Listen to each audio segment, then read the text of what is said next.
Africa Content TV. Ẹbí ẹni show àwọn kèésà. Ẹyẹ yọrọ pé Ayefele bínú sí IsbaeU kò bínú sí o. Okay, Ayefele ní àwọn bínú. Bínú àwọn ilé àgbà yìí máa ń dàgbò tó lọ. Ó ní kí n dìde dúró. Ṣé ti wo? Ẹ ti wo interview yẹn? Ìpè àbí ayé ló ń ta. Ẹni tó ti lọ. Hello everyone.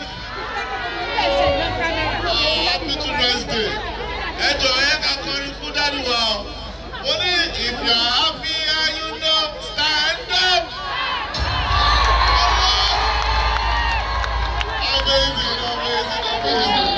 Ẹ ṣé gidi gan o. Ẹ má wá mi mọ́ o. Dáàdì mi ò bínú o. Ẹ jọ̀ọ́ o. It's all jokes. The next person on my show, ẹ bá mi bẹ̀ ọkọ ọdún. Mo ní àwọn questions kéékèèké kan tó fẹ́ bí wọn. Ṣé láti wò ó? God bless you all. Thanks for having me. I'm going Sorry. IsbaeU, I don't know if you know.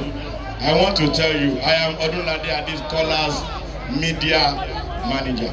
So you want to have him on your show? Give me, I hate bribe, but give me 4 million. So, Chairman, I've discussed with him.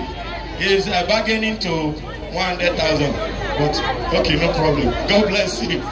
IsbaeU, God bless you. God bless you. Yeah, Sheku Johnson. Oh, now I'm here.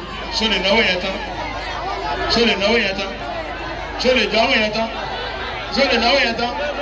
All right, ladies and gentlemen. Ẹ jẹ́ ká pé bọ̀dá wa Sàámú Alájọ. Sàámú.